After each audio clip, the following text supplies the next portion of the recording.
This here's wild Idaho country.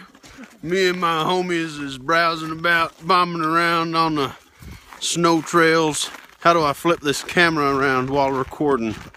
Pause. What's up? Week 4, bodybuilding.com 200K transformation challenge. My wife and I are heading out to a place called Jenny Lake. It's about a 2-hour drive. We're gonna go on a 9-mile hike with some friends and our dogs. We are packed up and ready to rock. We've got our packs ready. I loaded these up this morning with some healthy foods for the trip. A couple bags of Quest protein chips. I've also got some tuna sandwiches that I measured and weighed out. Cut some steak into some steak bites. 4 ounces per serving. Plenty of water. This is CJ and Aaron. They're also doing the transformation, so we thought it would be really fun to get together and do a fun weekend activity that was still healthy and fit. It's warming up a little bit in Boise. It's a sunny day. It's going to be in the 40s. So we thought we'd take a couple-hour drive north and take the dogs out and go for a nice long hike. Okay, well, the road to Jenny Lake seems to be impassable, but we've still found a wonderful spot for a hike out here on some groomed snowmobile trails.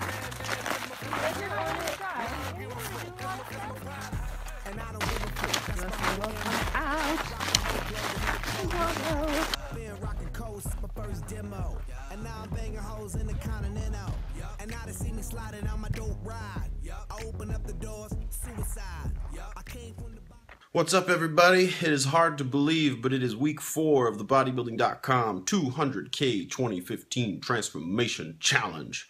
The last few weeks have just flown by. By the time you see this, we might already be into week 5. So time is flying. Time flies when you're getting fit and when you're having fun. So I just wanted to pop in, drop an update.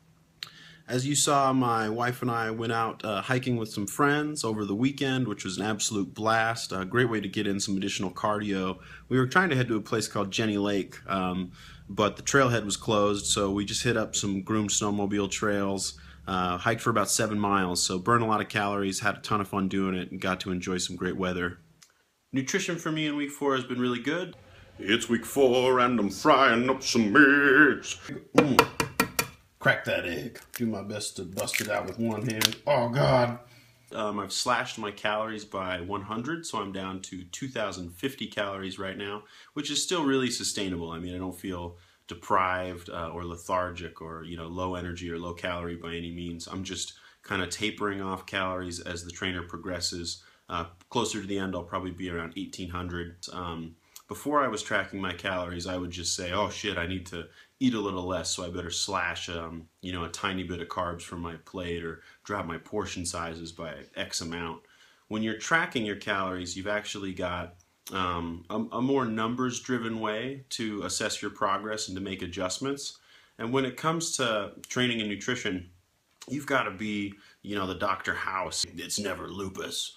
But you do need to run diagnostics, and if you're 4 weeks into this and you're not seeing the changes you want or your progress has stalled, it's definitely time to do some diagnostic work. And with your training, that can be intensity and effort. Are you really giving it 100%? But where nutrition is concerned, having that actual calorie baseline makes it really easier to run those diagnostics because okay, I'm eating, say, 2,050 calories like me. My weight loss has stalled or it's not as fast as I'd like. I can just drop 100 calories and then I can build a meal plan in MyFitnessPal that fits those new calorie amounts. So that's really helpful and there's a little less guesswork involved. Training for me is week 4 of the Chris Gethin Muscle Building Trainer, which is FST7, stands for Fascia Stretch Training 7.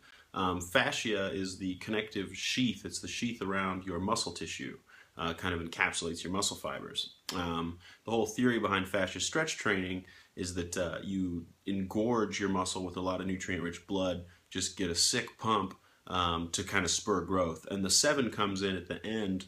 You finish off your body part workouts with 7 sets of an exercise, only 30 seconds rest between sets, to again just really get a crazy pump. On between sets, you're doing a lot of intraset stretching, you're flexing or contracting the muscle as well. And the whole idea there, again, is just to spur growth by stretching the fascia around the muscle. Give yourself, as it were, more room to grow. One other thing I want to say is that fitness is positive. Fitness is a really positive thing. And it can be easy, I think, amidst all the belfies and swolfies and selfies plastered across social media of insanely fit people, to straddle that line between inspiration and frustration, and to sometimes let the positive impact of fitness turn negative by getting discouraged if you're looking at people with insanely ripped physiques. Let it push you, but don't let it discourage you or get you down about your own results or your own physique. Let it lift you up, but don't compare yourself to it endlessly. Everybody's body is different. Everybody's fitness level and current time under the bar or progress is different. So let that push you, but don't let it drag you down. Keep it positive. Stay motivated. Hello, Commander Chris. Me and my friend CJ, just a couple Idaho jackwagons out on a mountain adventure. Got my carved walking stick. Essential for any wilderness adventure. You know what's not essential though? Our pants. Nope. CJ hasn't worn pants since 1996. Nope. He's a true Idaho woodsman. He doesn't believe in leg coverings. Shorts cost half as much as pants. And the heat coming off of those leg wagons will warm up a yurt in a jiffy. Right. Can rub them together to make a fire.